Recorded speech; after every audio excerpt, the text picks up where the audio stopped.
tout le monde! Bonjour et bienvenue dans notre édition du mardi 28 janvier. Aujourd'hui dans notre journal, nous allons nous rendre à Schotteck dans le Cantal pour vous présenter la médiathèque. Et nous allons tout d'abord nous intéresser au collège public de la ville. Un reportage de Flora, Elsa et Megan avec nos techniciens Lilou, Charlotte, Roxane, Garance et Giovanni. Schotteck est une petite ville de 826 habitants qui se situe au sud-est du Cantal.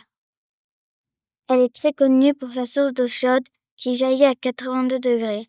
Mais aujourd'hui, nous allons nous intéresser au seul collège de la ville. Le collège public Louis Pasteur existe depuis 1959. À la rentrée 2024, il compte 115 élèves et 29 personnels. Nous sommes allés à la rencontre d'élèves de 6e pour savoir comment s'est passée leur rentrée. Ça va, il y a juste la prof d'histoire-géographie, elle écrit un peu vite à l'ordinateur, du coup c'est dur à suivre. Et en maths, on fait pas que des calculs, on fait aussi des petites énigmes. En français, on a fait une ou deux dictées surprises. En SVT, on observe des petites bêtes avec des microscopes. Bah, en général, ils sont sympas. Et bah franchement, ça, j'aime bien venir au collège. Ça m'empêche pas, ça m'empêche pas de venir. Le sport. Le sport. Parce que déjà ça prend 2 heures, c'est bien. Oui. Et On aura 2 heures de cours et ça nous permet de se défouler, ouais, de travailler en équipe. faire des jeux de sport, c'est bien. J'adore la compétition, moi. Dans le collège, au foyer des élèves, une particularité a attiré notre attention. 4 couleurs: rouge, jaune, bleu, vert. 4 noms: Doméris, Asensio, Imparium, Mariae. On nous parle alors des maisons. Pour en savoir un peu plus sur ces fameuses maisons, Monsieur Mathieu, professeur de mathématiques, nous explique le principe. Alors, le principe des maisons s'apparente un petit peu à celui qui est dans Harry Potter. On suit en fait l'organisation de l'année en trimestre. Et donc, à chaque trimestre, il y a un événement majeur et un événement un petit peu plus léger. Donc, cette année, les 3 événements majeurs sont du coup le concours d'éloquence, le concours de talent et le concours de mémoire qui a déjà eu lieu. Et les événements plus légers, on a des concours de déguisement qui ponctuent, des quiz, voilà, qui vont ponctuer les 3 autres trimestres. Et à la fin, on conclut par le grand tournoi sportif. Le but un petit peu, c'était aussi de mettre en avant différents profils d'élèves dans des activités qui sont un petit peu moins rattachées forcément à des matières scolaires. Donc c'est pour ça que par exemple dans les concours de déguisement, on récompense surtout ceux qui sont faits main voilà, pour récompenser ce travail et ce savoir-faire. Le but, c'est aussi de réussir à vous faire vous dépasser pour les autres. Donc des fois, on a un petit peu de mal à faire certains efforts pour soi-même, mais se dire aussi qu'on les fait pour sa maison, pour une famille, pour un groupe d'amis, ça peut aussi aider à faire des choses qu'on n'aurait pas faites autrement. Donc c'est un petit peu ça le principal levier. Ça vous apporte aussi un petit peu alors si tu utilises des termes un peu anglo-saxons, mais un petit peu de leadership, prendre de la place dans un groupe, voilà. En début d'année, 2 élèves par maison sont nommés préfets.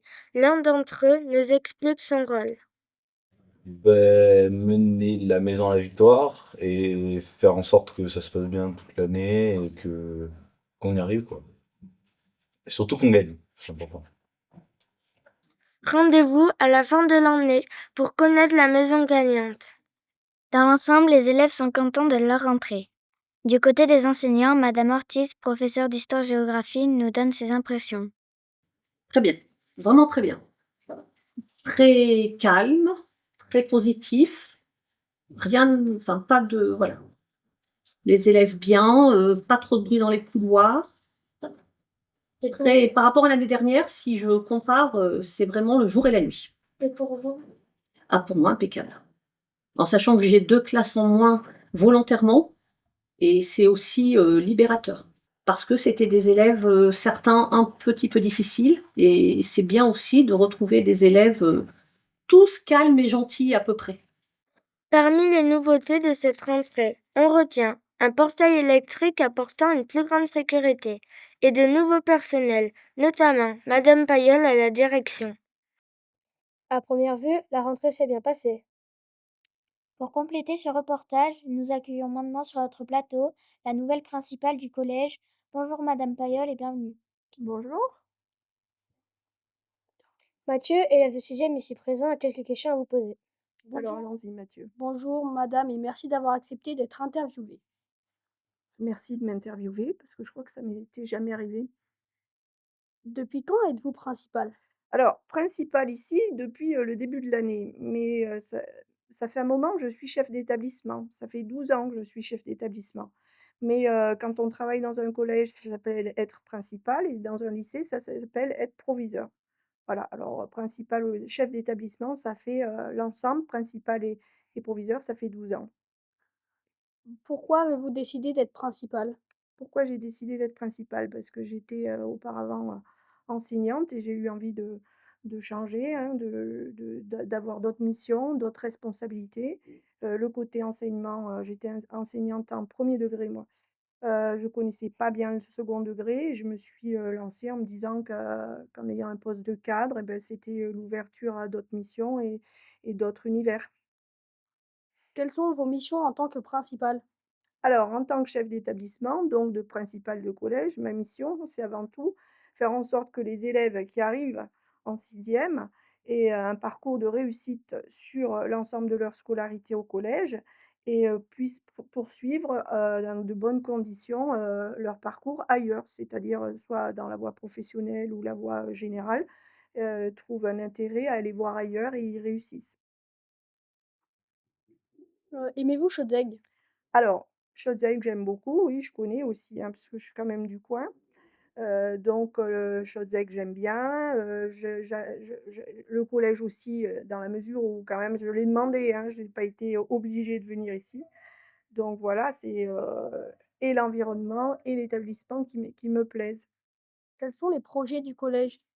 Alors les projets, d'abord, c'est continuer à maintenir une attractivité, c'est-à-dire être attractif, continuer à présenter des activités intéressantes, continuer à faire réussir les élèves, essayer d'avoir une ouverture, par exemple, à l'Europe, hein, sur d'autres activités peut-être qui ne sont pas encore en place ici. Merci d'avoir répondu à nos questions. Merci de m'avoir interviewée. Au revoir. Merci à tous pour ces renseignements. Nous vous souhaitons une très bonne fin d'année scolaire. Maintenant, Léo, Adam et Jules et nos techniciens Giovanni, Lilou, Mathieu et Mathis vous font découvrir la médiathèque. La médiathèque de Chaudzègue existe depuis le 17 mai 1993. C'est la municipalité qui a eu la volonté de construire la médiathèque pour faire des rencontres et créer une ouverture culturelle. Véronique Albaré est la responsable de la médiathèque. Nous l'avons rencontrée pour vous. Je travaille à la médiathèque depuis plusieurs années. Maintenant, je suis d'abord à l'accueil. Je réponds à la demande des lecteurs et des gens qui veulent aussi emprunter des DVD ou des CD. Il y a 2 espaces, l'espace adulte qui est juste derrière et à l'étage, vous avez l'espace enfant. Alors, le taux de fréquentation annuel est variable. Nous avons la chance d'avoir beaucoup de curistes et de touristes qui permettent de mettre un taux de fréquentation bien élevé. On a à peu près, sur l'année 2023, 878 inscrits actifs, c'est-à-dire qui ont emprunté au moins une fois dans l'année des documents. Et parmi ces 878, il y a 230 enfants ados. Alors c'est très simple, tout le monde peut s'inscrire à la médiathèque de Chaudzègue. Le prêt est gratuit déjà. Donc c'est un avantage pour le public, le tout public, même les gens qui ne sont pas sur le territoire peuvent aussi, notamment les curistes, en l'occurrence, peuvent emprunter gratuitement des documents. Alors c'est simple, je prends le nom, le prénom, la date de naissance et l'adresse. Voilà. Puis après, vous pourrez aller sur le catalogue en ligne de la médiathèque et réserver tout ce que vous voulez.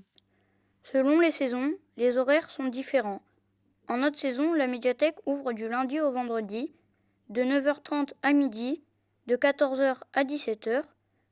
En basse saison, elle ouvre du mardi au vendredi, de 10h à midi et de 14h à 17h. Alors, nous avons donc plusieurs animations. Cette année, on n'en a pas fait énormément parce que je suis seule à travailler dans la structure, donc c'est difficile d'être ouvert au public et de faire une animation en parallèle. Mais à Toussaint, par exemple, nous avons fait 2 animations pour les enfants. Donc, nous avons créé des masques d'Halloween Et puis, nous avons aussi fait un escape game l'année passée, un peu d'origami aussi. Et puis, on a le service toujours le même des expositions qui permet d'animer sans trop de travail la médiathèque. Les espaces sont répartis sur 3 étages dans la maison d'un architecte qui a une histoire. Je vais dans 2 bibliothèques, je suis clermontois, donc c'est une beaucoup plus grosse structure et je préfère ici. La structure est familiale, on est beaucoup mieux guidé et finalement on a tous les services qu'on peut avoir dans une autre grande bibliothèque comme Clermont-Ferrand. Et puis cette bibliothèque a un intérêt tout particulier, c'est une maison historique. C'était la maison d'un très grand historien qui s'appelait Jean Lazare. Il est mort ici en 1960 et c'était un très grand homme que malheureusement on a oublié de par notamment la guerre d'Algérie. Ce monsieur a vécu la moitié de sa vie à Alger et il était le fondateur d'un des plus grands musées des beaux-arts d'Afrique, le musée d'Alger. Éventuellement, vous pourrez demander à vos professeurs d'aller voir un très beau documentaire sur Arte, en fait sur Internet, qui est diffusé par Arte sur Jean Lazare. Et donc là, c'était sa maison. Et pour plus de renseignements sur la médiathèque Caldaguès, vous pouvez consulter le site internet de la ville. N'hésitez pas à venir découvrir cette médiathèque à l'accueil chaleureux et petit rappel, les prêts sont gratuits. N'hésitez pas à y aller et comme vient le dire Jules, les prêts de documents sont gratuits. Chaque jour dans les médias, nous pouvons tomber sur des images qui nous font douter. Notre équipe composée de Léa, Garance, Charlotte et Roxane se sont intéressés aux images truquées, illustrant souvent des fake news. Garance et Léa, pouvez-vous nous expliquer quelques astuces pour ne pas tomber dans un piège? Si vous avez un doute sur une image illustrant une nouvelle, vous pouvez tout d'abord aller sur d'autres sites fiables, connus pour voir si cette image est vraie ou fausse. Par exemple, si on prend cette information représentant Emmanuel Macron serrant la main de Donald Trump en lui donnant un pain de lait. En faisant des recherches, on peut voir que l'image est fausse, car il y a marqué Fake News. Si on va sur le site Sud-Ouest, on peut lire que la société Plantor a volontairement publié cette fake news sur son site internet et sur les réseaux. Ensuite, vous pouvez aller sur d'autres applications comme Tinize ou Google Images, inverser ou tout simplement en la regardant en détail. Alors, reprenons la même image. En faisant une recherche sur Tinize, un simple copier-coller de l'image, les résultats nous montrent la vraie photo entre les deux présidents. En comparant les images, on voit que l'arbuste a été rajouté. L'image a bien été truquée. Merci à tous pour ces renseignements. C'est la fin de cette édition. Merci à tous pour la réalisation de ce journal. Et merci de nous avoir suivis. Bonne soirée.